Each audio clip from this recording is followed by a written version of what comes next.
So that totals 2,287,207.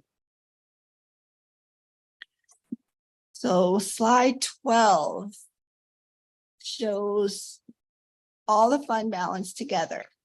The unassigned of 7,000,008 and the assigned or unusual portion, unusable portion of 2,000,002 for a total ending year 2023 fund balance of 10,150,754.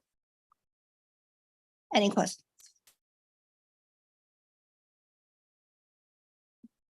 Slide 13 is new and may not be in your packages because it's came up as of a conversation with me and Marcia and Lee. So, Poor lady gets beaten to death this morning. Great way to start the morning. Happy Monday. so we're starting off, So we should be referring to the slide. Correct. Excuse me, rather than the hand.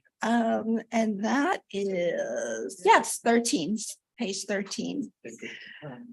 So what we have is the beginning, what we feel is going to be the beginning fund balance on October 1st.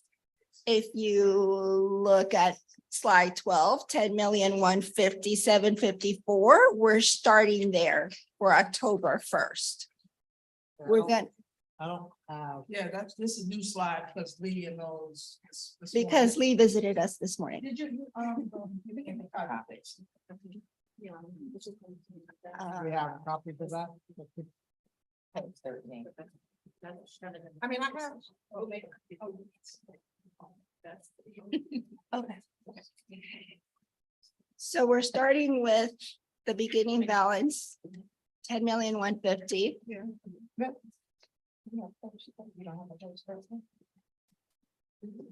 Page 13. Well, we have a 13. It's just updated. I don't think It's a mine. new one. It's a Yeah, new I don't one. have that one in. Yeah, because that's the old one. Yeah, that's the old one. So should I run down and get it? No. I don't know how to print. Just go ahead and cover it. And we'll. Yeah, before the end of the meeting. I I don't know if she can while she's doing the power. can't while I'm sharing.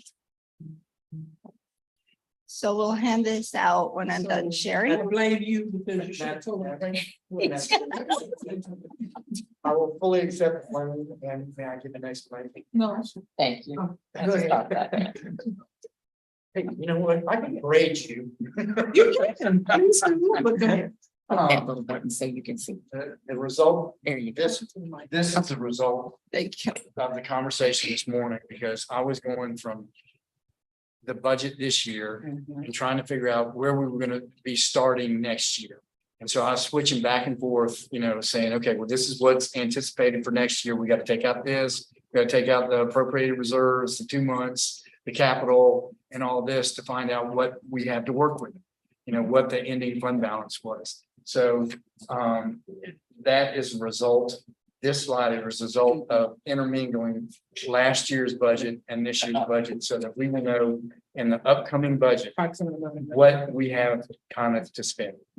So that's, and I commend staff very much for their patience and understanding for an imbecile, as we went through this process. So. You called yourself that, I didn't. So Lee, can I talk to Lee about that? So on our existing page 12, looking at that, unassigned fund balance of 7.863. Essentially, what you're saying is we're using another million of capital in current fiscal year to get unassigned from 7.8 to 6.6. To get to that number right there. Yeah. That number, should be an increase in $1 million. For the capital, but also a little bit for the, because the 2 months. Reserve that we have to hold back is a little bit more this year than last year. Yeah, so that number last year was 2.4. And this year will be a little bit more. It's a little bit higher, but Yeah, so there's part of it. You want to walk through it?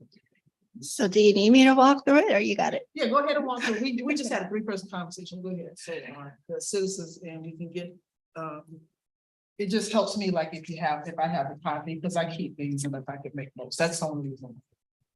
Okay, so we start in the beginning of 2023-24 at 10,150,754.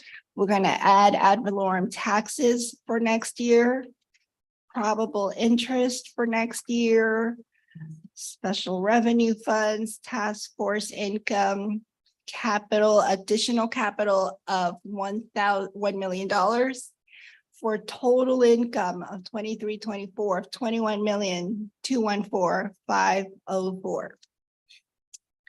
We're going to then subtract personnel expenses, operating expenses, grants and awards of 7.7 million. We're going to subtract capital projects of 3 million. We're going to subtract special revenue funds, task force funds. We're going to subtract the difference in 23-24 reserves per the trim, which is 101,000. We're not removing the full because 650 more or less is already in the 10,150,000. So we're subtracting the difference. We're subtracting the difference of a unspendable per the policy because the 2,000,004 is already in that 10 million in the new budget year. The budget is higher, so the difference is going to be 227,000. So the final remaining in September of 2024, should we spend out our budget in full, is 6,877,578. I'd say something. Member Pinkerton, you recognize. Thank you. So as we go through the budget deliberations today, we see that we have a fund balance of 6.8. And in the upcoming budget, there's been a recommendation that we spend approximately 2.8 million of that 6.8 million, which would put us down to 4 million that is unallocated. So as we, the number looks really, really big as we go through there. But just remember that it's $4 million that provided we do take the 2.8 million as recommended by staff, we've got 4 million left that's unallocated. What's the 2 million that's been recognized, you said? In the In the as next in the- presentation. In the next presentation, they're gonna recommend that we. Oh, for the strategic plan. Right. Oh, Right. So we have $4 million. It took a lot to get there. Believe me. But that we know, I mean, that's good. We don't have to guess now, thanks to a lot of hard work by Diana. I mean, because before it's maybe this amount or that amount, or how much is it? That's what we have to play with, the 6.8, not play, that we have to fund responsibly. Thank you. Okay, so that will take us to our budget next year of 15,800,000. I didn't hear you that, but Diana, you said that takes us to where, I'm sorry, I didn't hear what you said. Our full budget next year is approximately 15,800,000. And that is a difference of 1,459,000 above the current year budget.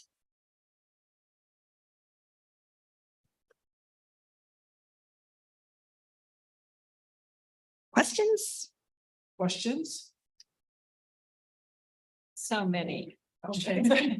Go ahead, we can, Yeah, I have a basic question, Madam Chair. The special revenue in parentheses, Pritzker, for a new board member, can you just tell me what that is? Would you like Mia? Would you give her a yeah, Grant, brief? end of a 3-year grant. It was a 3-year grant that the trust applied for back in 2018, I think it was. We were awarded it, and it was for initiatives, is it 0 to 6 or 0 to 8? 0 to 3, okay. 0 to 3, 3-year grant funding that we received that, and it can only be used for that. So that's why it's separate. And those are state or federal funds? No, it was a national grant, Pritzker Foundation. Okay, so they're private. And it's approaching its end. Okay.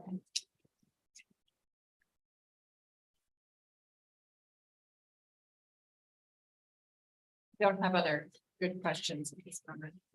Well, just make a note of them and we can come back. Anyone else have any questions and comments? I'm gonna call for citizen. If we have any citizens who have questions or comments right now at this point before we go forward. All right, seeing none. Diana? You have The more? remainder of the workshop then is how we're gonna spend $4 million. Is that the goal? Or not, And over what period? And over what period? or not. Or are we not gonna spend? Okay. Yes. Okay, I think we Yeah, could that's the move. next sheet. We've gone over our finances for 23, gotten here. And do you have anything else, Diana, for that, or is that? it? I do not have You anything. don't have anything else. So yeah, so now our discussion moves to discussion of fund balance, and I'm gonna look to our ED to see if she and staff have something that you want to go forward with. Yes, ma'am. At this point, we are going to provide you with a recommendation, a staff recommendation for how to spend. It's actually approximately $2.5 million Okay. of our unallocated funds. And Christie's going to lead us through this section. So this is new to me too. I didn't see this during the agenda review, so. No, we just got it. So I had to see it before. Oh, I'm sorry.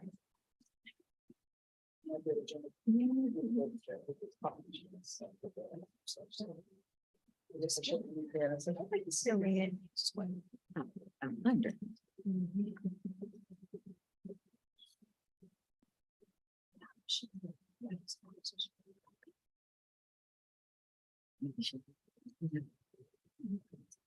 Good afternoon. You guys can hear me in the mic. Yes, I can hear myself.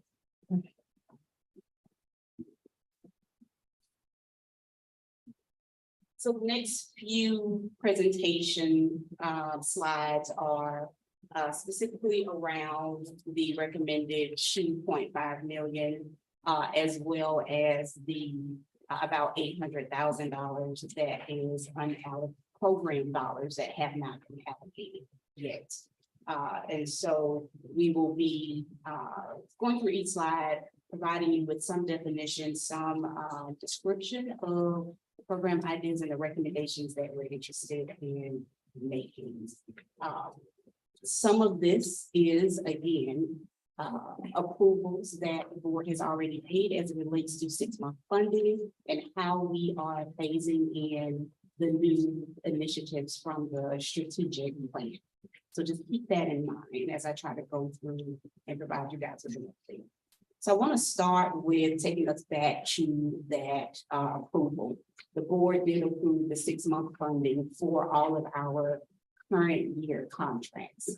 And we initially started calling this, you'll see in your presentation, 6-month funding. This is what the 6-month funding is. It really is a combination. Some of them are 6-month based on the RFP that funded them, and some of them are full-year contracts. And then some of them are our recommendation based on our new initiatives. So for an example, Goal 1, our fiscal year 24 Goal 1 amount is $1.1 million. This is our 6-month funding for our maternal child health programs. It's 6-month funding for family resource centers, food insecurity programs. And then you'll also see there are some programs that have an asterisk next to it. Those are recommendations from us when we get into the funding plan slides. Those are recommendations for us to begin looking at how we can fully fund those programs. And we have the dollars for it. We have unallocated program dollars that we can use. Even if you don't recommend or approve us using the 2.5, we do have about $800,000 for that unallocated program dollars. And I will be able to go into detail about each one of those a little bit later. So that is the goal one without any recommendation from the fund balance right this moment. When we move on to the next slide for goal two, that is $4.8 million. Now, don't forget that goal two is a larger percentage of the dollars because we have multi-year contracts there. The bulk of our money is spent in goal two because we fund after-school programs. We fund summer camps by themselves at $2 million. So that is why goal two is a larger portion of the dollars. I made a couple notes in the slide that identifies when we will release new RFPs for specific initiatives. Summer camps, that new RFP will be released in January of 2025 to prepare for summer 2025. That'll be a new RFP. They are in, they're wrapping up the second year of summer camp. They're wrapping up the second year of summer camp. They'll have one more year after that. And then our enrichment providers, we will release an RFP in June of 2024 to prepare for the fiscal year that will start in October. So I just wanted to remind you that there are several programs within this 4.8 million that are multi-year contracts. Yes. go ahead. So Kristen, thank you for that explanation, because honestly, when I was confused by, it says 50% of the funding on goal one. And the amount is, much less than 50%. Yes, so those goal two.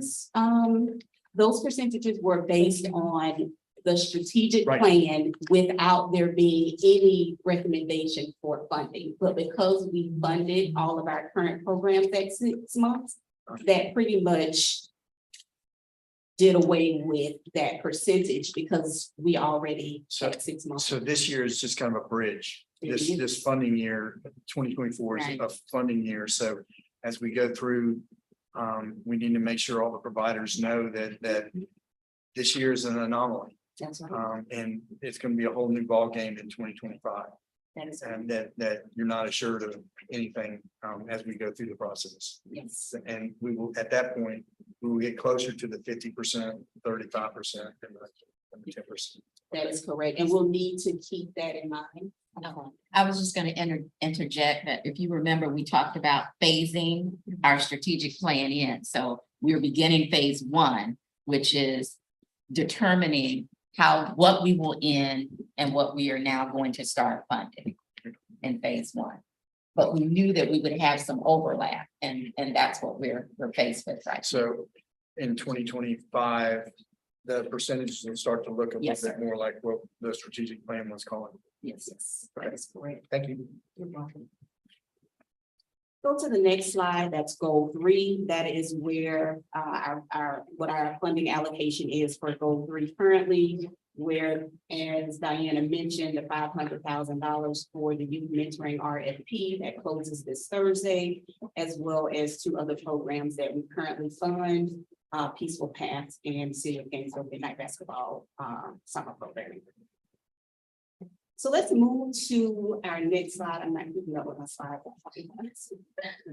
Let's move to the next slide. It takes us back to goal 1 funding so that it's a reminder, $1.1 million there.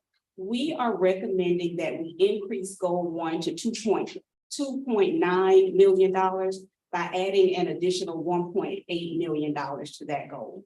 We'll take $450,000 of the unallocated program dollars and then $1.35 million of the unallocated fund balance dollars. We really want to look into, discuss our maternal child health because that is, it remained as an initiative in our strategic plan. And so what we've done is we've only funded it for 6 months. we could fund it for a year, and then that allows us to put out a RFP that would focus on multi-year. Or if you continue to fund it for just 6 months, we'll put an RFP out for another 6 months. I think my recommendation, in order for us to move a little more smarter, is to just fund them for a year, because that is an area that we are looking at. And then be intentional about putting opening up new funding opportunities for more organizations instead of just a 6-month RFP. That's gonna start midway the fiscal year, which we already have some, programs that we're having to pull out of that other funding year. Also, for the increase in goal 1, we'll release an RFP to look into access for comprehensive care. And then we really want to focus on our family resource centers. So we want to support the greater Gainesville area, but I think this is a wonderful opportunity also to focus on our rural areas. Right now, our rural area families are trying to get to Gainesville for family resource center services. And we have an opportunity to work with our current organization and work with those municipalities. And if you all remember, when we funded Partnership for Strong Families, they started those conversations with our rural areas. They started building that rapport with many of the municipalities there to look into what type of services that they'd be interested in. So we really want to make sure that we're not causing gaps in resources and services with what's happening in Gainesville, but also begin to branch out in our rural areas. We're very interested in starting in Micanopy because there is a center that's already dedicated. I do mention to Bishop Stokes all the time, this is a family resource center. You do realize this is the family resource center. And so I think the opportunity to start there makes sense because he's almost there. He just needs a little bit more support, and then we begin to branch out. But that is the plan for goal 1. That is the recommendation. Answer no question. Yes, I apologize. No, this is why we're having the workshop. Don't call it in. Okay, and this will go along, Chris, if you can, as we go through the different goals, it'd be helpful. Right now, you're using $1.8 million of pretty much unallocated fund dollars and unallocated fund balance, which are kind of one-time uses of money. So the thought is, as we go forward, because these are going to be probably programs that you would like to see done as we transition to the 50%, some of the money that is perhaps formally in goal number 2 will go to making it a permanent funding source, provided the board agrees. So that this is just a bridge. This $1.8 million is a bridge to get them through next year's budget when we kind of shuffle the priorities. Is that the thought process? Yes. Okay. And we can do the same with the other goals as well. Thank you. Member Cornell. And just also to summarize, what we're doing is looking at a use of your recommendation on the use of $2.5 million of fund balance and the 839,000 of unallocated program dollars. Yes. Okay. And to reiterate what Lee said, even though this is one-time dollars, it's to serve as a bridge, meaning that the goal 2 funding is going to move out of there in 2025, 24, 25, and up into 1 if we want. Correct. But the 800,000 that of unallocated dollars are in the budget. I mean, Right. so it would be out of the fund balance. Because that 800 unallocated would go to the fund balance. So you really, it's all coming out of fund balance. We're saying let's use it, but yeah, if we didn't use it, it would go into fund balance and we would just be But drawing it's it not off. part of the 4 million. Right. It wasn't part of the numbers that were in what we saw in that discussion. It should have been. Done. The 800 million, 800,000 was in the fund balance. 800,000 is in the fund balance Okay, because it didn't get spent. Okay, but it was in those numbers that we saw. Yes, yes. Okay, all right. So that's not a separate pot. That was, We're just thinking about it okay. separately because it was already there. Madam Chair. I'm sorry.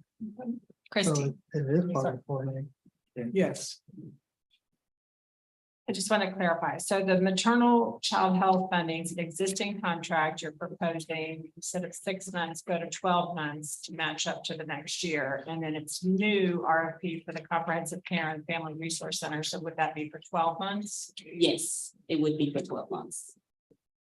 So we would prepare what the board instructed us to do, to be prepared between January and March for the next fiscal year, June. Mhm.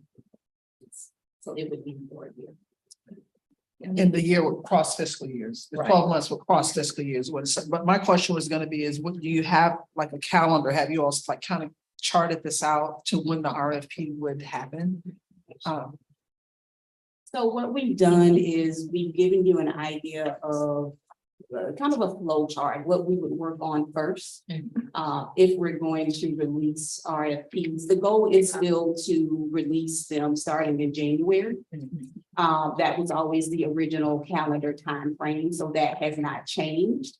It just depends on how many and which ones we are going to actually need RFPs for. Not everything we're recommending requires an RFP.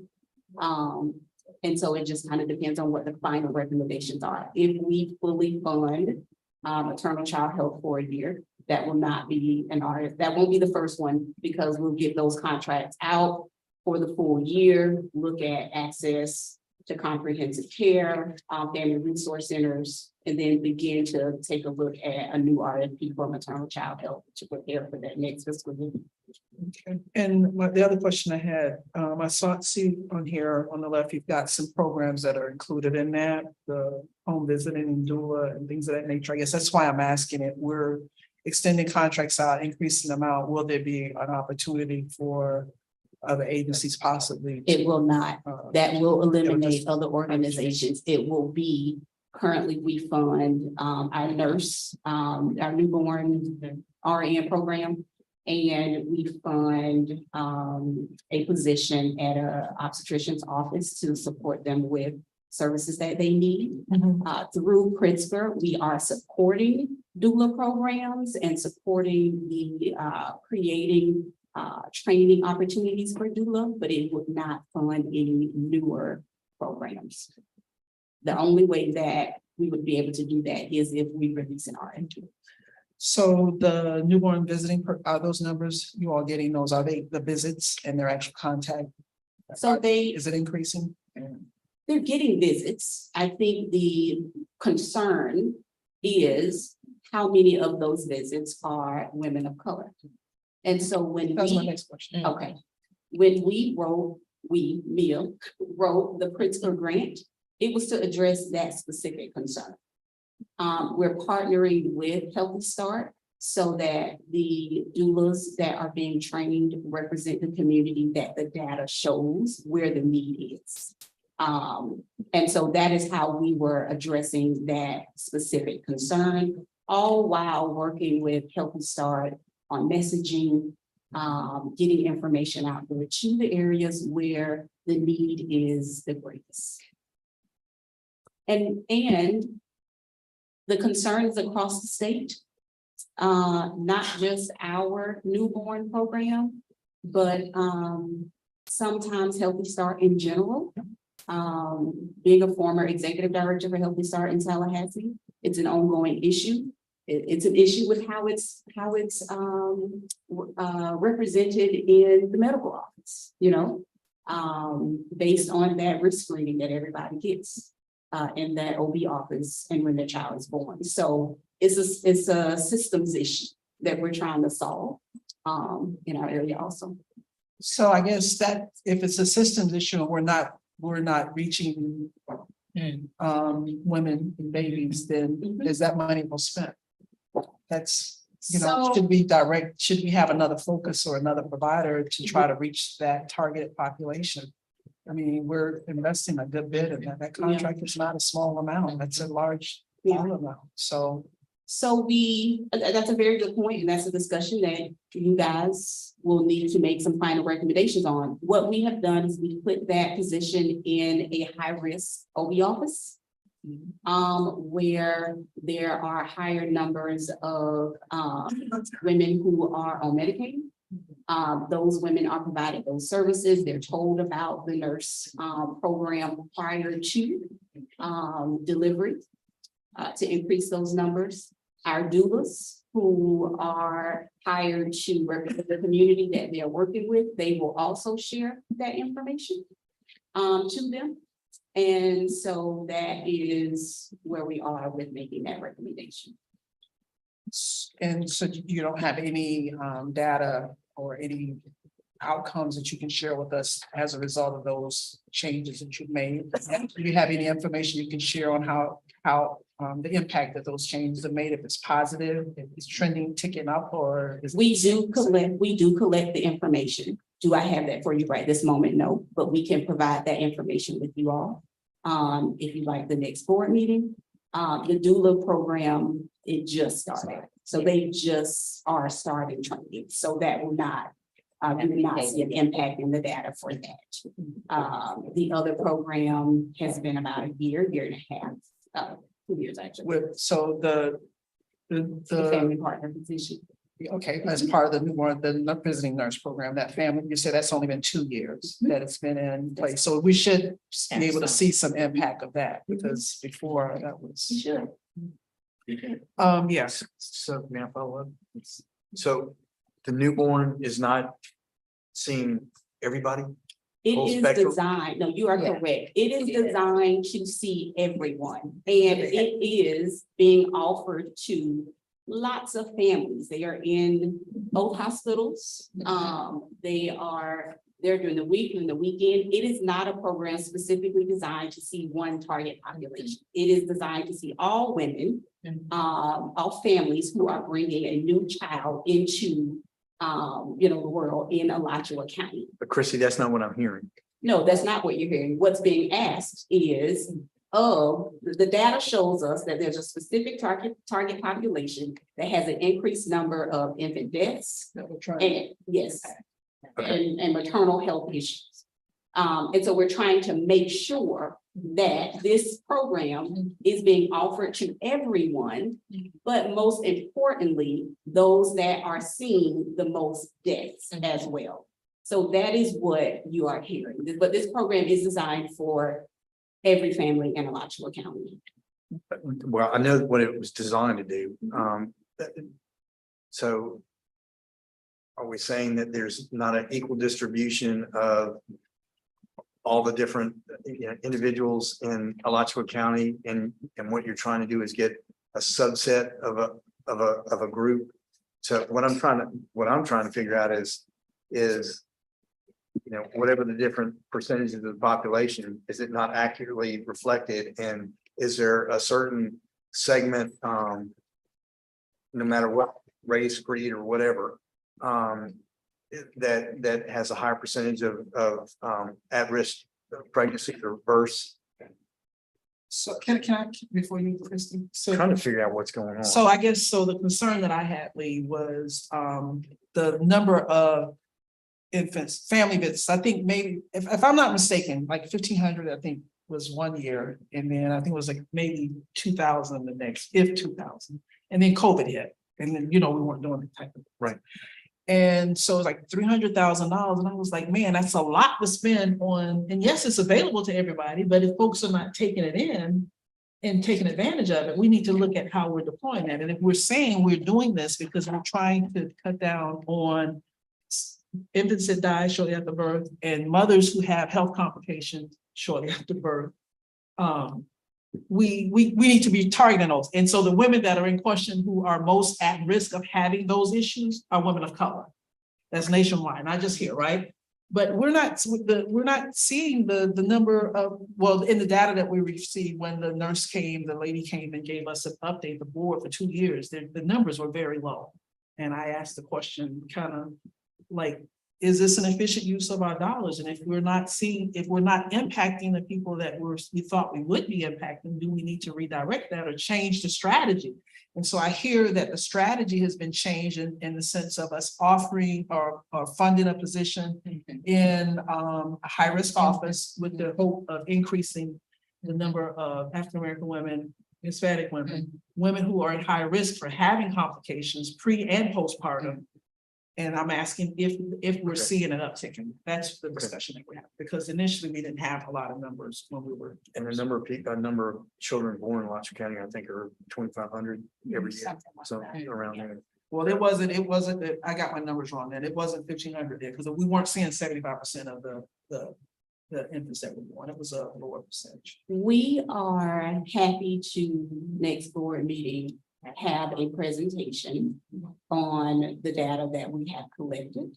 And from there, have the board make a determination if they want to stay with the 6 months. And then and if that is so, we will release a RFP to open up services to other organizations.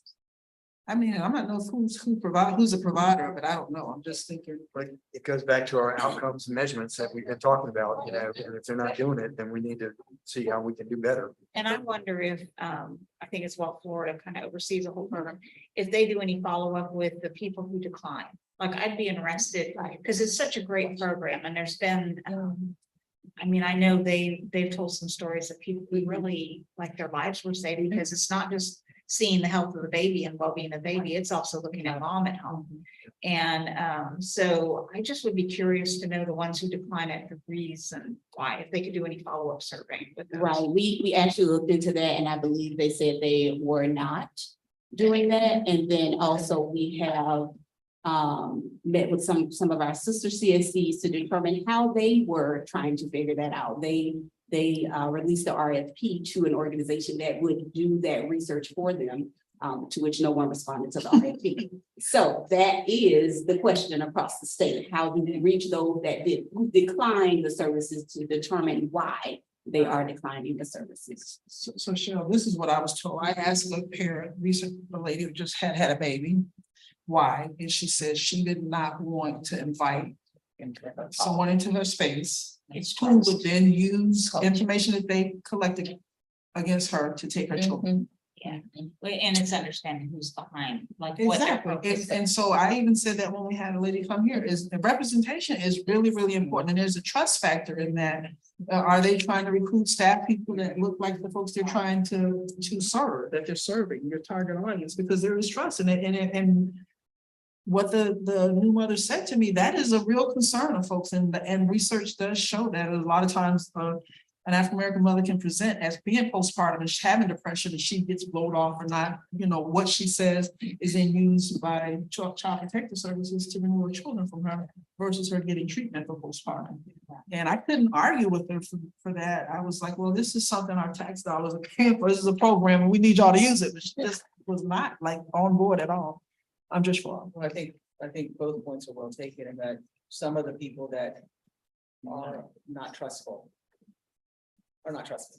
Some of the people that are not trustful because they know what's happening in their home. And that's where we see the dependent children coming from a lot of times. And if you can get someone in there early, maybe you could help them and not have their children. So I agree with you completely about trust, but also there's some safety issues for children that I think could also be a reason that they're declining. And so I worry about that too. And I understand that there's a significant balance that has to be made, but I agree with you completely. Like, let's try to get people in there that are they can trust. And hopefully they'll not be too take the show, get services, and if they needed some help, we can get that help.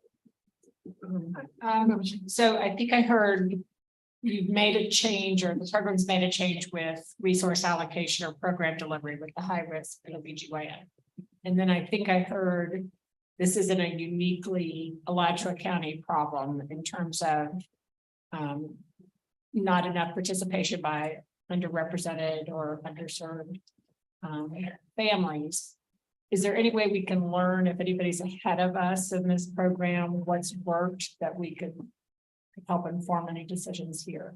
Yes, I do think that opportunity is available. Our sister coalition, St. Lucie, I think Palm Beach, there are a few that have also created some new initiatives to support that. And so we meet with them, programs, quarterly meetings, we'll be at an annual retreat in a couple of weeks, and so there is that opportunity for us to do that. At one point, St. Lucie was, county was, the numbers were off the chart.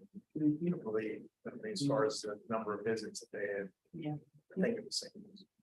Newborn nurse, the business, Yeah. which is good. That's, I mean, that's good. Anything we do. Yeah. I'm gonna tell you, I don't know about you guys. I listen to a lot of NPR because I like background noise when I'm just doing stuff, and they have probably every single week, there's some story on maternal well-being, and every single story is how poorly African-American women are faring in childbirth.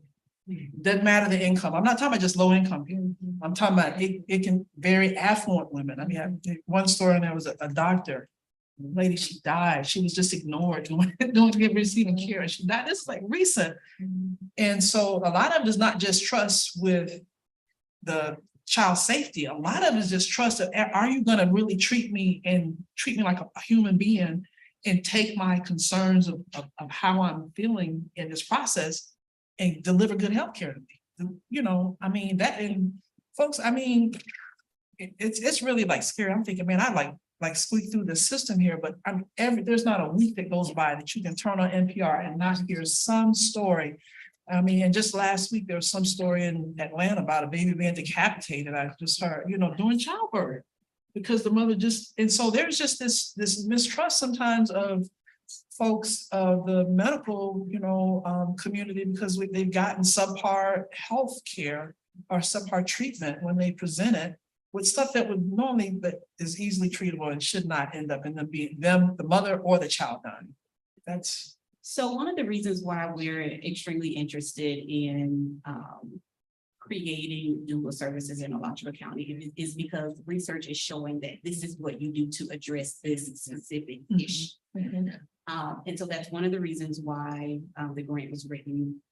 Pritzker is very interested in seeing this throughout the country as well, and they're supporting us through this. But that is what research is showing, that you have programs that's for everyone, but to address this specific need for women of color, we introduce doula services. And so you will start to see programs across the country it's not new. Doulas have been around for multiple years. And so it's not new. There's also cultural issues where no one is coming into that home the first week of that child being born. Right. That is how the nurse program is set up. Right. Thankfully, I was the face for Healthy Start. My mom was like, nobody is coming into this house. Right. Even as And that was before COVID. And that was before COVID, yeah. It's supposed to come in here. And so it's a cultural issue as well. And so I just want to remind you that the reason we are going that route with doula services is because that is what the research says could potentially address this issue. All right. I'm going to move on to goal 2. Again, $4.8 million. And our recommendation is to increase goal 2 to $5.4 million. And that is by adding an additional $540,000. We are recommending that $160,000 of those dollars come from the unallocated program dollars. And then $380,000 to come from the unallocated fund balance dollars. With the funding that you see here, the total 5.4 will continue to support our multi-year contract summer camps. In our 4 o'clock board meeting, you're going to hear us ask for an increase in after school to include the William A. Stokes Center for after school programming. That's what that 160 is for. That 380, we're very interested in phasing in our initiatives for the strategic plan. So that's looking at VPK enrollment in our area, how to increase that. I believe right now it's about 60%. Looking at the quality of early care here, working with our early learning coalition on enrollment numbers, families who are no longer qualified for school readiness dollars, looking at our BLI programs, because they are going through the accreditation process, they're going to be considered high quality. What can we do then to make sure families are enrolling in those quality programs? PLI is. BLI. Business Leadership Institute. Okay. I apologize after this. And so that is what we'll be looking at under goal 2. As well as, I forgot to mention, we're working with with Goodwill to expand Teens Work a Module. So we'll be working on that. There's an opportunity for us to pilot with some remaining dollars this fiscal year and expand during the school year. So if that is successful, then TWA can be more than just summer. It can also be some civic and community engagement leadership courses for teens during the school year as well. Have still early, I know, with the end of Teamworks for the summer, any conversations on deck with Career Source of us possibly trying to see if there's grants or, federal grants that we could apply for to expand? Meeting with them, I believe, this week. I think we have a meeting with them this week, so we'll be having those conversations. Just trying to figure out a way of being able to expand the Mhm. program without it all having to come from trust resources and all, because if we expand it, that's fewer dollars we can have. Or if we have employers that are willing to hire students who have gone through the onboarding, the training, the pre-training with Goodwill, like maybe possibly still hire them to do that part. But their wages are paid by the employer versus it being one, the trust. We were able to, and I don't know where this will go, but we were able to introduce that idea during a breakout session at the Gun Violence Summit. In the room was Eric from the chamber. And Right. so, we do have a great relationship with them to potentially recruit employers and businesses who are a part of the chamber and potentially start that very same conversation with them to see how we can reduce the dollars that are coming out of the trust or other programming. And I think having them go through the onboarding process, those soft skills and all, and the employer doesn't have to do that, maybe that is. That's a part of the program, and they'll get some of that with the expanded programs. Thanks. So the challenge for next year's budget is going to be figuring out how we go from, to 5.4 to some number that is more equivalent to 35% of the budget. Is that correct? So we're expanding, we're increasing for recommendation, and then we're gonna have to figure out, what we're gonna do with after school programs, funding summer camps, and along those lines, correct? Okay.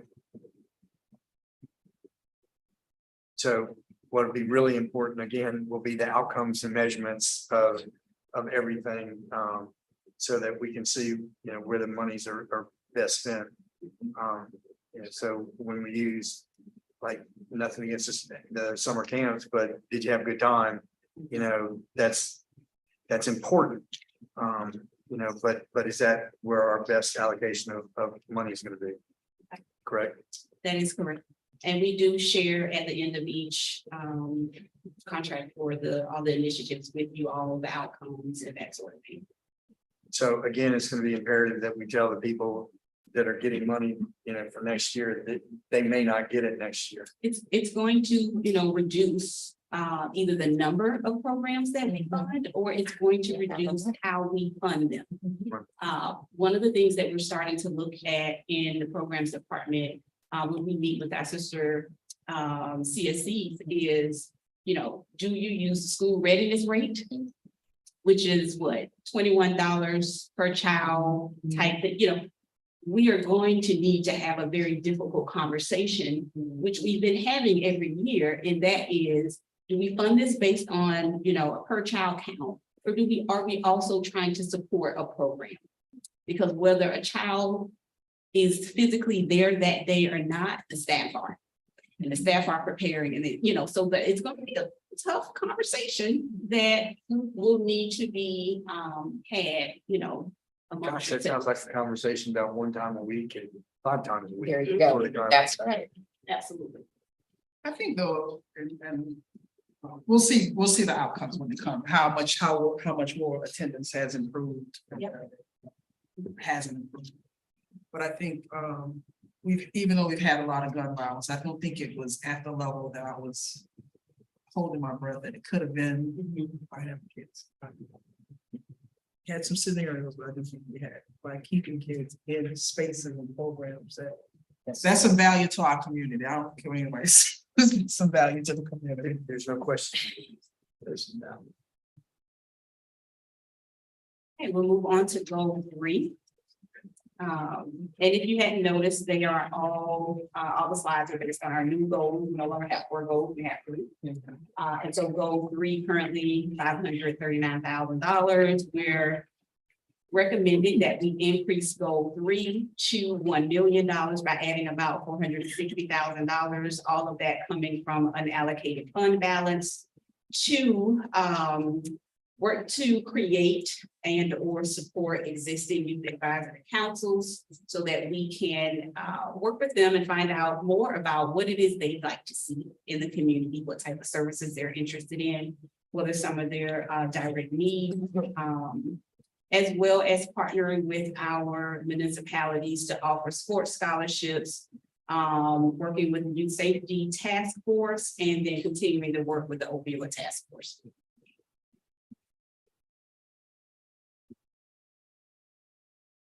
Also included in the strategic plan is a need for capacity building. So if you go to the next slide, we are recommending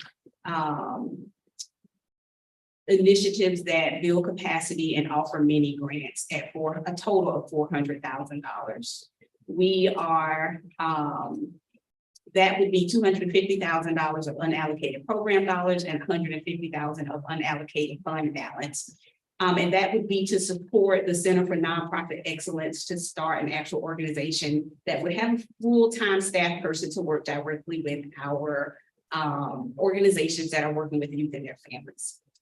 This position would work with those organizations on budgeting and finance, governance, HR, establishing their organization management.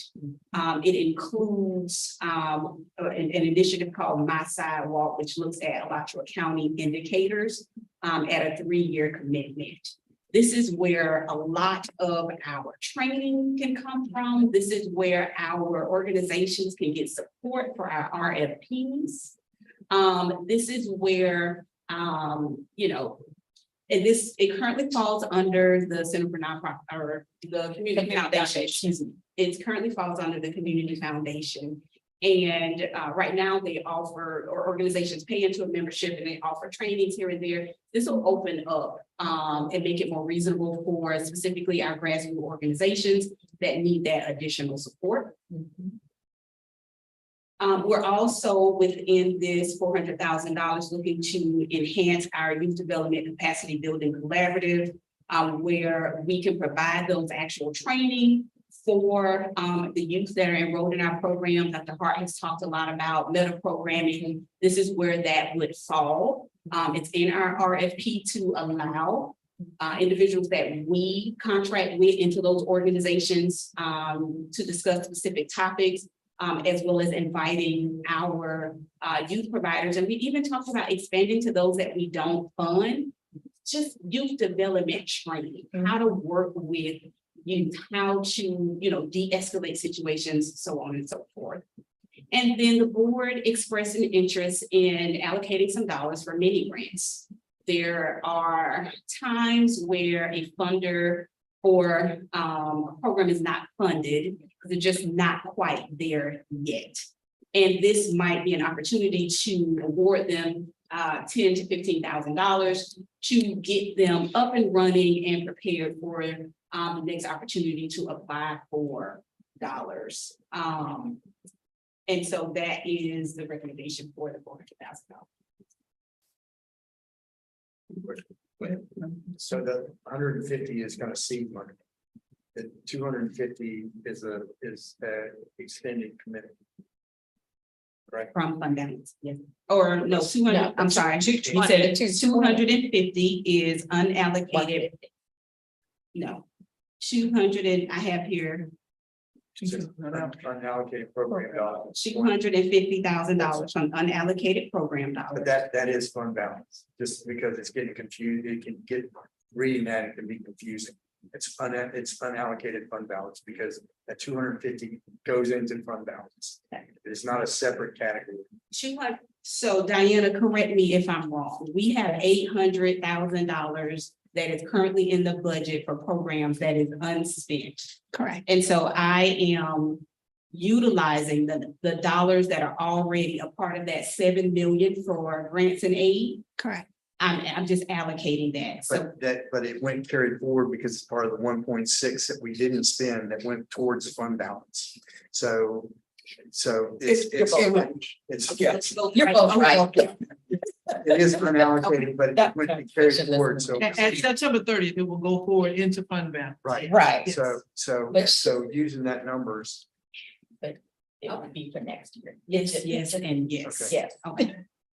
don't confuse me now. A lot to get here. Gonna make you draw them far. Mary, did you have something? I thought Yeah, so. thank you. I wanted to ask Mary, Marcia, did you have time to talk to, did the tax property appraiser call you? He did not, but he said it unofficially about approximately what we're getting this year is what Okay, we so will get what- next year. What increase was it this year? It was what, 8 We went from about 8.8 to 9.4 is where we're going next year. So he said unofficially, he does not see us having a decline. It would either stay the same or increase based on everything you're seeing. The 8% or the close to 10%. The 9 million. Okay, so next year it's what, 9.4? 9.4. So next year we'll have about another $940,000 that can help offset some of this. Okay, thank you. And my question on the mini grants, when you described it, I'm hearing capacity building or planning grants versus program delivery. I don't think, I just want to make that clear. Yes. Yes. We still have to build it, develop it, Correct. and so, But it could go hand in hand with the support for our the Center for Nonprofit Correct. Excellence. And I have seen the My Sidewalk in other communities. It's pretty impressive because it gives you, it's helpful for the nonprofits because they have data at their fingertips when they're writing grants for other funding. So I think it'd be neat to learn about it together. Yeah. You know, questions? so finally, the last slide is, we are asking for, authorization to use the 2.5 million of the fund balance to begin to phase in those initiatives from, the new strategic plan. We are asking that we fully fund the mental health programs. They were going to be reduced to 6 months funding. We'll be looking at their outcomes, the data that they provide to us to determine the program usage and that sort of thing. But we are asking that you give us the authority to look at those and consider funding those for a full year and not 6 months based on the need, based on the listening project and what families expressed concern about. We're also asking to increase funding for the Dolly Parton and Imagination Library program. Tutoring literacy levels is a new initiative in the strategic plan. They were only getting $14,000 to serve 3 or 4 zip codes. We are interested in working with them to introduce this program to some of our rural areas. And we're interested in increasing that from 14,000 to a total of $30,000. And then lastly, we are going to ask for an increase in after-school funding from 1 million to 1.2 to include the after-school expansion to Micanopy. And that's all part of the 2.5. Correct. Part of 2.5.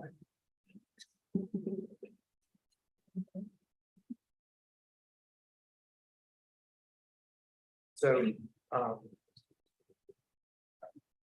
okay, with what y'all recommend. By Sean. That I'm willing to get a little bit of the fund balance. The one problem, this really will shock people. The programs that are 6 months that y'all haven't recommended. And I know this won't be music to your ears, but using outcomes and performance measures. Could y'all go through the remaining ones and see which ones possibly, I'm sorry. Would it be possible for y'all to go through using outcome and performance measures, which one of those programs that we're currently funding for 6 months? That y'all think are worthy of carrying out, other than these 3, if there are any that are worth going the full 9 months or whatever the full year. 6 months. And I know that I don't know how much there was. There was a paper that y'all handed us that,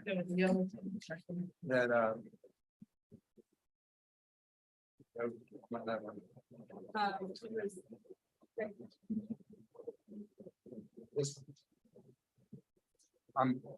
I'm not sure exactly how to interpret it because we just got it and certainly.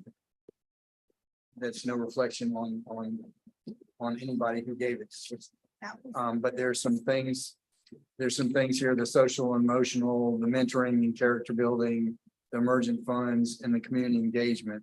And it looks like this whole thing is a total of $1.6 million. Is that correct? For all those? Correct. Okay, and then, but some of those are the programs that are currently gonna end, that we funded through March the 30th. And, what I would like to see is those others than the ones that have been recommended, to see if that y'all think that it might be, a good expenditure of money to go ahead and fund them through the rest of the year and tell them at that time that it is uncertain whether it will happen next year. And the problem that I see is you've got a program going from, from the start of whenever it starts, the funding cycle to March the 30th, and then it ends.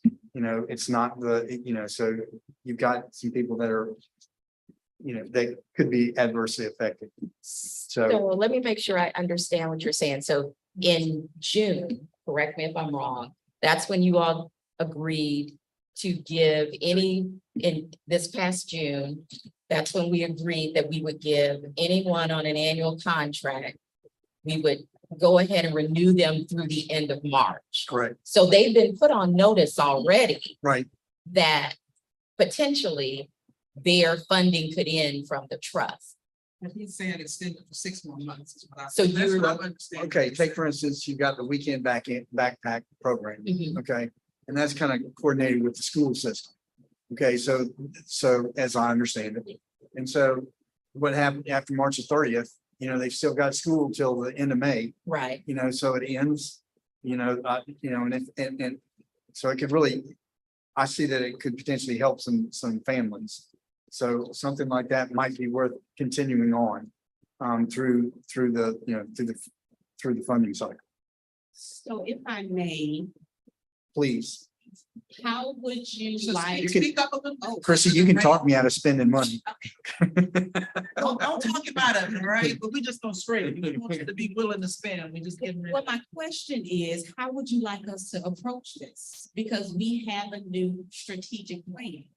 And so for you all, based on your prior approval, we have in your workshop folder Yeah. indicated what will end and what will continue. And so if we are to go based on our strategic plan, there still will be some, Right. regardless of outcomes and performance measure, that will end because the trust has voted on a plan to focus on specific areas. And I understand that completely. I just have a problem and like I said, it's gonna fall on y'all to bring back a recommendation, which one y'all think are worthy of going forward based upon performance measures and outcomes. And so y'all could bring that back, but I know that, you know, through y'all's diligent work, I know that we have unaccounted for about $4.3 million. And because this is a bridge year, I don't know that I personally have, you know, if y'all tell us it's a worthwhile program for, you know, that to continue for this year. Once again, tell them that it may not happen next year. That I think that would not be a terrible thing to spend money on. So. But I know that's a terrible thing to put on y'all, that y'all have to, you know, play, but you know, that's what y'all are gonna have to do next year. So this is a primer. I'm doing y'all a favor. Oh, goodness. But I think we, Shot me a bird, Chris. I think that when we look at the 2 pages, okay, go ahead, just a second, Kim. When we look at the last two pages in our packet, last 4 pages, the color coded, the staff is kind of like trying to kind of tell us some of this stuff when folks are ending and all, like the weekend backpack, for instance. They said that'll end in June of 2024. So it kind of takes us through the school year with that. So they kind of like looked at that, and then there's some in here that they have recommended to go forward. So staff has already they've already done what we've asked them to do with these that's at least to me they have. Remember when So this is really a question for Lee and then a question for staff. So Lee, you're good with using fund balance to transition into fiscal year 24-25, if when we get there, which is this time next year, we're funding based on performance measures and outcomes and based on the 50, 35, 10 and 5 strategic plan. Is that what I'm hearing you say? I'm okay with what we're doing for the budget this year. Knowing that we're gonna transition and have to make some really difficult decisions in the budget 25 budget year. Because, you know, obviously goal 2 is gonna be terribly affected by, you know, by our decisions, but we're reducing it from where it's getting a majority to 35%. So, I'm okay with what the staff has proposed. Okay, and so so now I just have a question for staff. So could you tell me under the 4 goals, if we approve this recommendation, what's the 3 goals and the 3 goals and the capacity building? What's the total amount budgeted for 23-24? Is it 2.9 million for goal 1, 5.4 million for goal 2, 1 million for goal 3? Currently, we are budgeting the same 7.7. yeah, hold it up, yeah.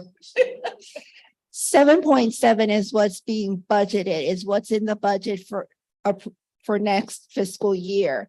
What's being requested today is additional. Each in each category.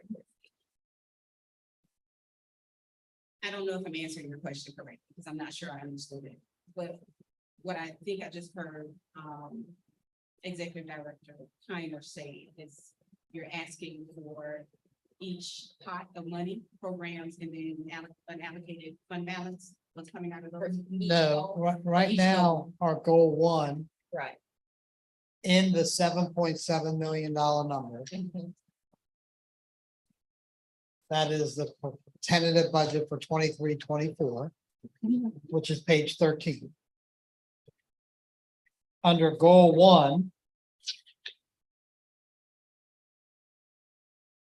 our current funding is 1.1 million, and you're proposing to lift it up to 2.9 using fund balance. For goal 2, our current funding is 4.8, and you're proposing to lift it to 5.4. Goal 3 is 540, and you're proposing to lift it up to 1 million. Right. Okay, and that's by essentially using one-time fund balance with the idea to member Pinkison's point, that this increase allows us an opportunity to transition so that this time next year, we will be notifying the providers and proposing from staff to be more in line with the 50, 35, 10. Is that what I'm Correct. hearing? Correct. Okay, so I'm okay then with the staff's recommendation as well. I just would point out that what that means. If we have another, say, 900,000 in programming costs, and let's just say. We're at 9 million, what that means is. A pretty significant increase from 2.9 to 4.5 million for goal 1. And a pretty significant decrease of 5.4 to 3.1 for goal 2. Right. Right. And then goal 3 would kind of stay the same, 1 million to 900,000. So I'm okay with that. I think it's a good use of fund balance. I think it gives everybody plenty of time. And I really like what you had mentioned about increasing funding for the career resource centers or the Oh, thank you. family resource- family resource centers. Because that really moves into the whole family and funding, what Pat used to talk about, those 3 Rs, relationship, routine, repetition. I think that really moves us into a strategic plan kind of bridge year where we're increasing the funding significantly and looking for really ramping that up in 2025. And less of what we've been doing and it's a complete shift. Yeah. And using fund balance to make that shift. So I would move staff recommendation. Um, And I'll look for Commissioner Pincus in the second. I'll second it, but I would hope that the maker of the motion would ask if it would be okay for staff to come back with the recommendations and looking at the 6-month programs and see if they are, if they would recommend continuing any of those programs for the remainder of the year. Yeah, we can add that for sure. I mean, I think you have to do that. If we're really talking about moving this funding the way our strategic plan directed, we can't just fund status quo anymore. We have to fund. Well, I'm kind of recommending a little bit that we do that, with this, Long term, I mean, long term. Yeah, yes. so I would add that staff also bring back recommendations on the 6-month plan. Marcia? That's fine. We can do that, but I think that. I mean, if you tell me right now that you want to stick with what we've done, then I'm okay. I want to hear why what the Well, presentation, because she said it has. So I Yeah, want to hear what the hesitation is, it puts it back on staff to kind of be the bad guy. To say this program is, better than another program. And I also think, and staff can correct me if I'm wrong, because I'm still relatively the new guy. I think it also depends on what those performance standards were when we began, correct? Yes, that is correct. And I think that the thought is, we've done that. That's what this recommendation is. The ones that we felt based on the strategic plan needed to continue, we made that recommendation. Okay. And the only one that's, that we want to go back and look at based on today's conversation is maternal child health. But we've kind of done that with the recommendation that we presented to you. Well, and the difficult part of transitioning to the strategic plan was the fact that we were going to have to reprioritize part of this. And this is kind of part of that reprioritizing where, section 1 will get a majority of the money, not a majority, but 50%. And if we don't get there at some point, we've got to get there. So. And I'm not trying to be argumentative. But just looking at the programs that were continued or discontinued in March. To goal 1, we have maternal family partner. You've got the wellness, the newborn home visiting program, and if y'all tell me that that's not working, then we need to do something else. I'm good because that's very important. You got the wellness coordinator at Howard Bishop, if y'all. All those go into goal 1. Mhm. So, Project Youth Build Parenting Program, think that kind of goes to goal one as well. Won't So. there be any RFAs though that Beg don't, pardon? won't there be any RFA goes out? So it's not that that's necessarily going to end. It's more, we're going to renegotiate at that point. That's when that new cycle will start. We will renegotiate, but the funding will, if they go through and they are, successful, then what they have to do is end the program and start again. They were. Because you stopped it in March Yeah. and then I they get see what funded you're and, saying. I see what you're saying. and then, October the 1st, they get refunded. So, and I apologize to you, but y'all are gonna have to be the bad guys next year. Yeah. And y'all are gonna have to come in and tell us what's working and what's not. I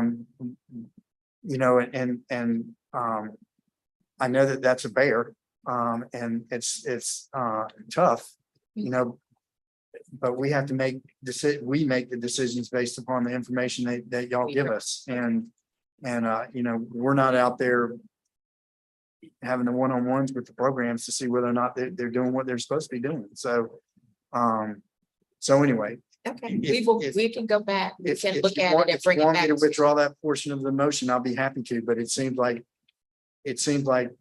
some of them kind of correspond to the goals that we're saying or we want to get to. But we had the discussion around the maternal health on the RM where they were, do they actually have the outcomes? It was, and that's what they were saying. And, It was- and if they come back and they say that it's not worth it, that's not the best way to spend the money, okay, I'm good. Can I ask a point of clarification? Yes, not to be argumentative. Would you pull the mic closer to you? It's hard to hear. I mean, I'm even having a hard time hearing it. I rarely have anyone say that to me. So what I'm hearing you say is that other than the issue of maternal health, you've really already done what the commissioners ask you to do. So you feel like it might not be the best use of your time to do it again, because you've already done it. And they won't have to do it. That's what I'm hearing from them. So I just, Well, there's 6 or 7 programs. I know, but. So if they've already done They've it, done, but are you telling us, is that the clarification is you have done it for those programs and other than the maternal health issue? Correct. Those are the ones we feel should be funded. The others, we are leaving up to you to decide if you want to continue them or not. okay, so, but what we also heard in the conversation is they will reapply, they might get funding. And if they get funding, then they discontinue their program for, Well, but should our funding be the only funding they're receiving? no. I don't think so. Correct. Okay, So then their I'll program take- shouldn't end if they don't receive trust funding. Then Shouldn't. you can take it, you don't have to include that. Take it out. Just staff recommendation. I'm backing up staff.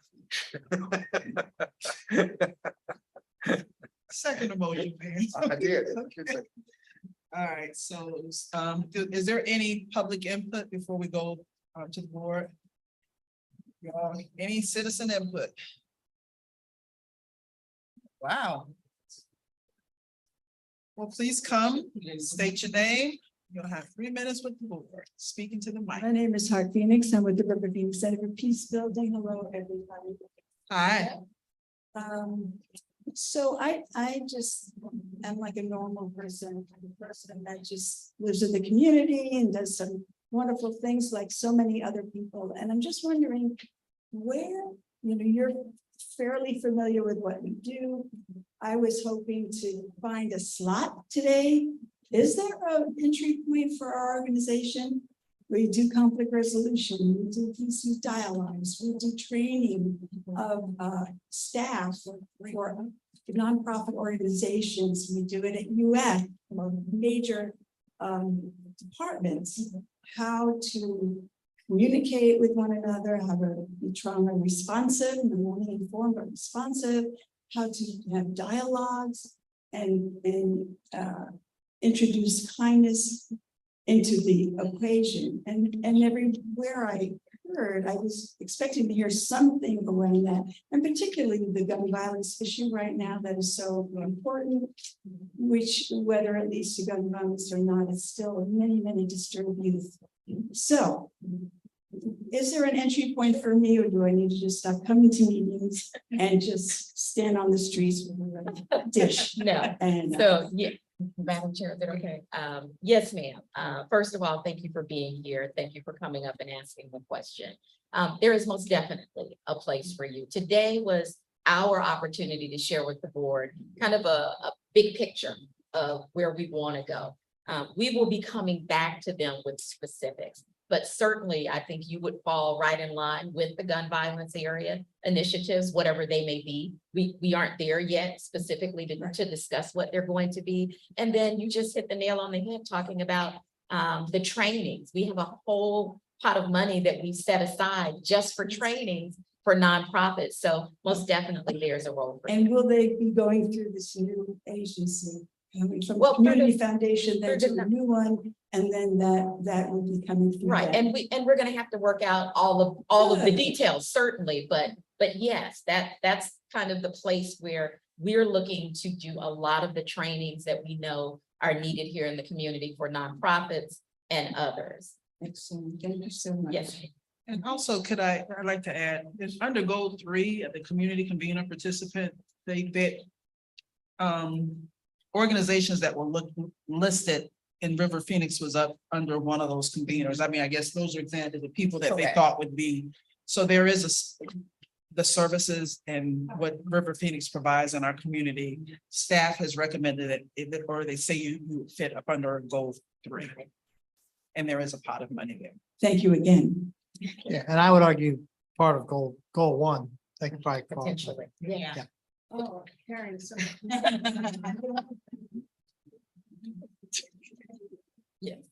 May I just? Yes. I know there's a motion on the floor, Yes. but just as a, I was gonna bring it back. Can we get all of our citizen input and then I'll bring it back to the board? Hello, everyone. Hi. Just the mic here. I just, yeah, think I might do that. Like a swivel.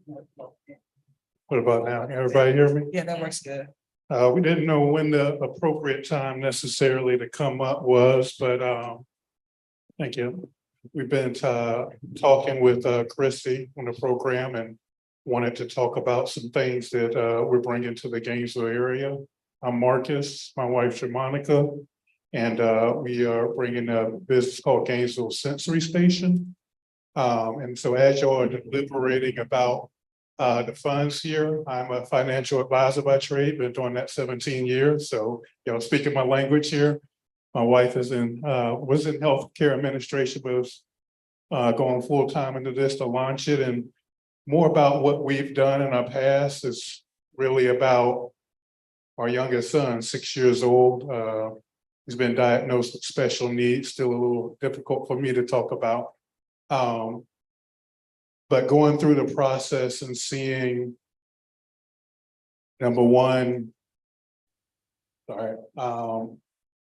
6 to 8 week waiting list just to get seen by an occupational therapist. Fortunately, I'm from Gainesville, been here all my life, wife's been here a long time. We were able to find some connections, but we just began to think, what about the people who don't have those connections? What about the people who don't have access to the resources? And then looking for, we have a 9-year-old as well. There's not really a place for both of them to go and have a good time together and just be kids.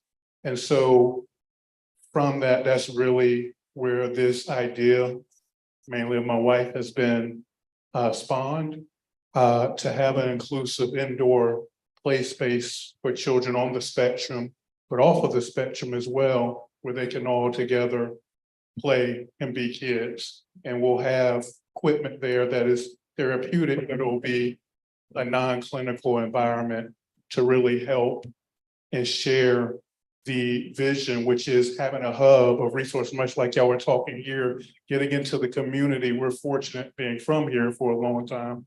We can get into areas that other places may not be able to, but really being able to connect with the people on the personal level and give them access to the resources.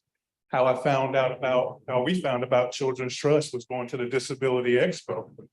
And to me, having 60, 70 different resources for special needs and things like that, we weren't even aware that they existed. Like I said, been in Gainesville all my life. And so that's where it began. We really need to create a place, a hub where people can come, kids can go and play, give the parents a reprieve. And like you were talking about earlier, having a holistic view around not only the child and their siblings, but also the parents to really create that community and foster that environment of inclusion, but also that you're not alone.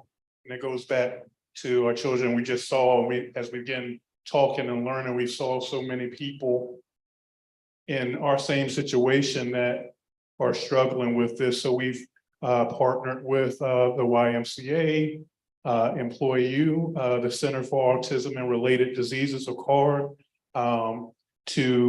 and then the Alachua County School Boards as well. And so wanted you to be aware, I need that you want. So just to add to that, this is something that we've been working on for quite some time. We do not take it lightly, and we just really feel that there's a strong need in this community that a place that is non-clinical to bring resources and people and families together that have children with and without special needs, and not just autistic children, but other children with needs, special needs in the community. And so along with that, we do plan on partnering with small businesses as well as clinicians that we've already started working with. My background is in healthcare administration. I've been working in that for over 17 years now myself. We have a lot of community and network around that. And so we've been partnering with them and speaking with them pretty often about what we can do in the community to serve our children, our families, and just pretty much all children in the area. Because as my husband mentioned, for us, one of the difficult points or sticking points for us was really just being in the area and going to try to find different places for our children on the weekends or outside of therapy. Even with therapy, our youngest is going to therapy and our oldest is saying, why can't he go? So just being able to have a place that is non-clinical, that both of them can feel like they are welcome, they're included, and just being an inclusive environment that is safe. We do plan on having an open concept, so parents will be able to sit down. I know that's one thing for me. We go these places, then our kid, he used to run out of places. So just having somewhere where we could see him and it's not a hiding game. Everything is open and plain view. And there is enough seating available for parents. There are grandparents that I've seen in places that don't have a place to sit. And it just breaks my heart because it's like you're here with your children, your grandchildren, your nieces, nephews, friends, and there's not even enough seating. So our space is very thoughtfully designed with special needs children in mind and those without special needs. So we just ask if you would consider putting special needs in your strategic plan, or if it's not already there. Also, another thing that we've been working on is we've been working with some mental health counselors, because one thing is parent burnout is real when it comes to special needs children. And that is something that we're in conversations and discussions with now with mental health therapists that can have workshops, and we can have play groups with occupational therapists. We partnered with some artists in the local area that will provide some classes and activities for these children, just to make sure that they have somewhere to go on a regular basis and that it is safe and a nurturing environment. Thank you. Thank you all so much for coming. Be sure if you signed in, when there are funding opportunities, things that go out, you'll be on the mailing list. And that's how those are pushed out. And then in addition to being the funding opportunities when they're open are posted on the website. But it's my understanding that staff will send out an email to that. So make sure that you sign in back there on the sheet so they'll have your information to be able to get that. And thank you for coming in, for sharing that with us, because I did not realize if you're open, I didn't realize that you were open and had your space open and if you could tell us where it's located, that would help. Well, we are in the process of securing a location. Okay. We have a non-disclosure right now. Okay. We have planned to have that within the next month or so. Okay. And serving and being inclusive of children with special needs was part of our strategic plan. It was to make sure that we did not leave them out. So thank you all for keeping that top of mind and for sharing with us. Thank you. has been in communications with Christie, so we will make sure that. Okay, good deal. Great, great. My name is Dorothy Thomas, but I'm actually not speaking for on my own behalf. So Julie Motory, who has been the champion of the newborn home visiting program, I guess is on her way here. And she asked me to speak on her behalf until she gets here. She'll be at the other meeting, the main meeting. And so if you guys have specific questions for her, you can certainly, I'm not gonna be able to answer any of them, but she did say that, you know, focusing on the highest risk population has been something that they have been very focused on. And I'm going to read this straight from her text, so I don't say it wrong. She said, compared to the racial distribution of births in Alachua County, there are actually more families of color that participate in the newborn home visiting program than compared to white families. So I think that that is something that's been on her radar. And so if you look at, you know, how the percentages line up, I think that's something that they've been focused on. And she just wanted to let me or ask me to tell you that she will be here at the main meeting. So if there's, you know, specific questions you have for her, you can formulate those between now and then. And she would definitely be interested in helping pull together whatever information you guys want for the next meeting. She also said a lot of that information and that breakdown is in their annual report. So on behalf of Julie, I'm directing you to their annual report. Wait, their annual report or our annual? Their Oh, annual report. okay. Their annual. I assume that she means the annual report that she provides to you guys, not just for like the whole Well Florida, but you can ask her that when she gets here. Okay. Any other citizen input before I bring it back to the board, for board discussion? You did Ashley and phone calls? Are we taking phone calls? No, no. All right, we'll bring it back to the board. I will make mention before we start, we saw an email staff share it with us. They put a spot at each of our locations, and so that we're not ignoring it during this workshop. It'll be addressed in the next meeting. So Superintendent Andrew will be able to share on that, okay? But just if you see that there, okay? Inside your. It's inside the packet. Oh, you got it. Right. Yep. Okay, yeah, mine was on the board. All right, so I'll bring it back to the board now for discussion. Member Chance, you had something? I'm sorry, I couldn't. Thank you. No, I'm just my own information as a new trust member. What process do you go through and how do you document for questions later to protect the staff and to be transparent? These recommendations, you know, we're talking about outcome measures, but is there a rubric or scoring that you go through in determining recommendations for like these three programs versus others? Outside of a grant process, like the continuation funding. You're gonna have to go to the mic, please, Bonnie. I'm sorry. I know it's inconvenient, but they didn't give you guys a mic, so. All our programs have performance measures, but they're not, the decisions whether to continue or discontinue the funding isn't based solely on the performance measures themselves. I've strongly expressed my will that it's for improvement and to really build programs up, because when programs first start out the gate and they're looking to build trust with the community, it takes time to realize some of those outcomes. So we do collect performance measures, we review them, and they're available for us to present to the board, but they're not as it is currently. We don't defund solely based on the performance measures alone. And then You got to speak into the mic, Mike, once you get farther and farther. I know, sorry. And then this year, if you all will remember, we began our continuous quality improvement plans. So we will have that information that we can certainly share with you on all of our programs. Just wondering the process. I'm sure you look at that and look at accountability and. I think it'll be helpful if we share that PowerPoint presentation that we did for the board and how that entire process, how it's implemented. Because a part of that cycle includes us reviewing their information with them prior to the next contract negotiation, so that they can take all of those in consideration and they are well aware of the areas they needed to improve upon. But we just implemented it this year, because of the way the funding cycle had been. And so this is our first year. Yes, I apologize, I'm pretty close to you with my pencil.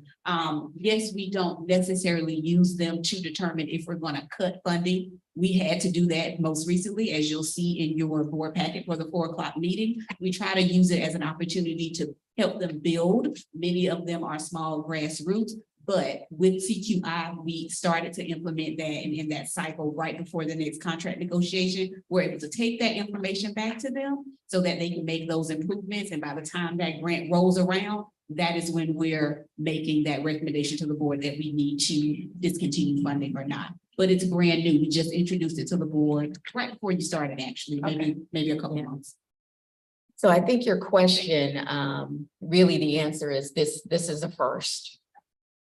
That's In the terms of answer. that continuation funding, so, I mean, not. And of us, correct, and of us, making a recommendation to not fund someone.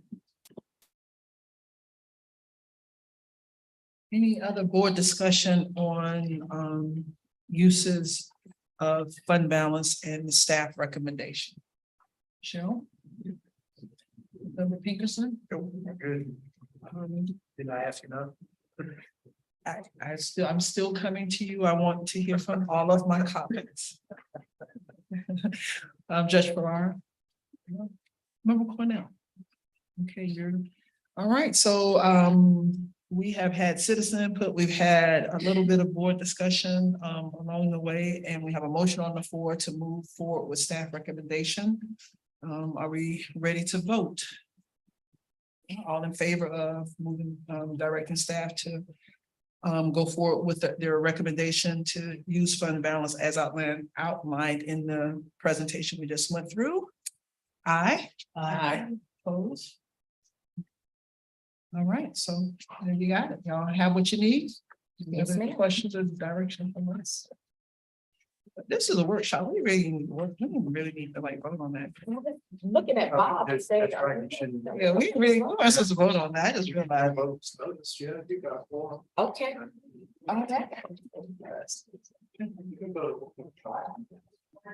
The difference is when you don't have a quorum and you just decide to have a discussion, call it a workshop. Okay. But as long as you've got a quorum, and it's noticed, you can vote. So does that mean we take that item off the next agenda? Probably not, just so the public can, because it's on there and It is on there. And there may be public comment at that. time Yeah, as maybe a well. public comment. Okay, so we're gonna adjourn for now, and we'll come back for our 4 o'clock meeting. That will happen. Thank you all. He said I left my windows cracked.